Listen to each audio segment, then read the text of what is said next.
Sometimes things just don't go as planned, and one of those things just recently happened to me, which is the reason why you are seeing the picture quality that you are seeing right now. As I am using the iPhone 11 Pro Max that I upgraded to last year as my main camera. The reason behind this is that something happened to my Canon EOS R, which I don't really want to talk about right now because it feels in a way stupid and just, I don't know, still too fresh.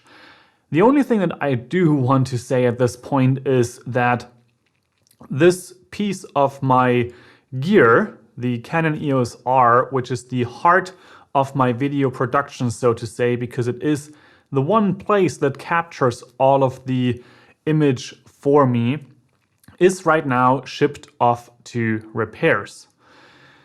I don't know what's going to happen. I don't know how much it's going to cost. I don't know exactly what is wrong, but once I know more, I will probably make a video about that journey once all of that also has settled in a little more. Now, what this, however, brings is an opportunity for me to try something out that I have not really wanted to get into. And that is the use of an iPhone as my main camera or your main camera for when you want to do any kind of video production. For me, I have been using full frame cameras pretty much for the last 10 years or so.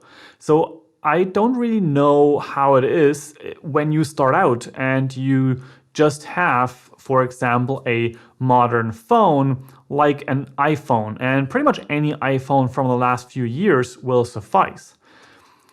Now, I had that idea recently, kind of like jotted down on my notepad to make a challenge to myself to film a couple of videos on my iPhone to see how that feels, how that edits, how those files react, what I can do with the colors, and also if it even matters. Because sometimes there's this thought of, is it just the information that matters and it doesn't really matter how you capture it? For what it's worth, you can also use a webcam on your computer or something. But the information is the heart of everything.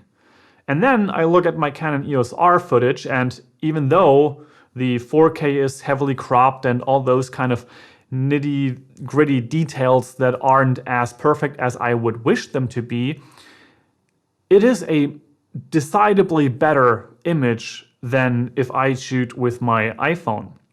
And I'm probably going to go more in depth on that in a future video. But for now, I just have to use this, have to get to know how I can work with this, what I can maybe do to improve certain aspects like the background as well as the capture that I am creating here, to see what I can do to make this worthwhile.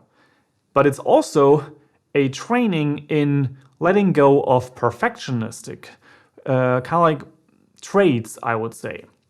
And that is because I usually tend to be of the mindset, let's just wait until product X arrives or improvement Y is here, or I have a certain software skill or something like that, to then make whatever I want to be making.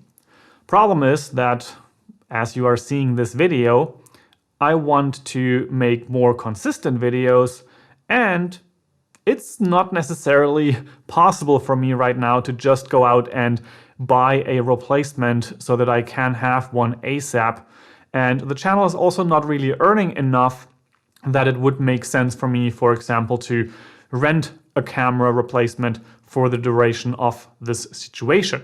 Now, as I've mentioned before, I don't know how this is going to pan out.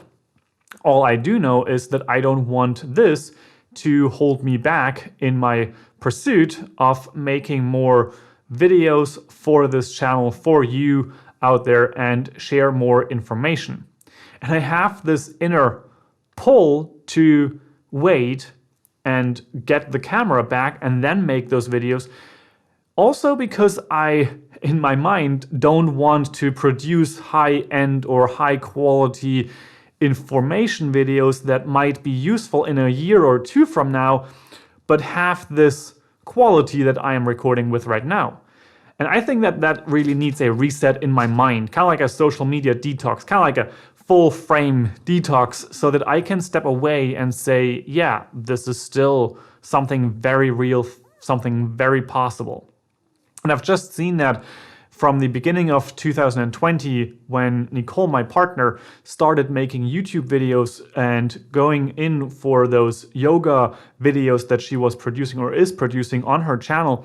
And she was just using her iPhone, I think it's iPhone X, something like that, and just doing that all on her own and doing even the editing with LumaFusion on her phone.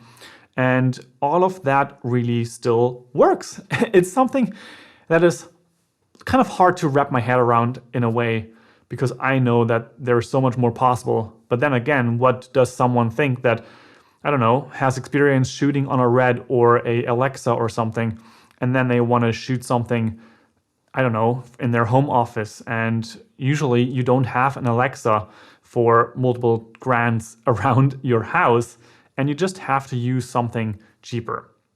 So this is my pursuit in an experiment to see how that feels to produce and edit now shooting with my iPhone. I still have my sound, and that's still here. And yeah, I hope you can stick with me through this time and kind of see it as an experiment as well, and maybe even look past it. Maybe you don't care. Maybe it doesn't matter to you. All of those thoughts, I would appreciate if you share those in the comment section down below. I am constantly there and answering your comments and seeing who's there and giving me their thoughts or ideas or sometimes questions or challenges. And yeah, I will push through. I will continue making videos, and I will probably keep you updated on the state of my Canon EOS R, when I will get it back, if I will get it back, if it can be repaired, and also possibly talk about what happened if I can muster up the inner strength to do so.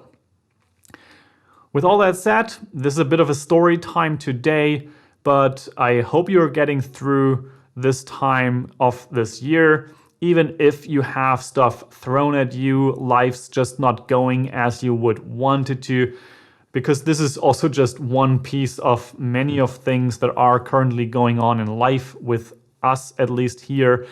And yeah, just get through that, keep strong, be strong, do your thing, and I will hopefully see you in the next video. Ciao, ciao.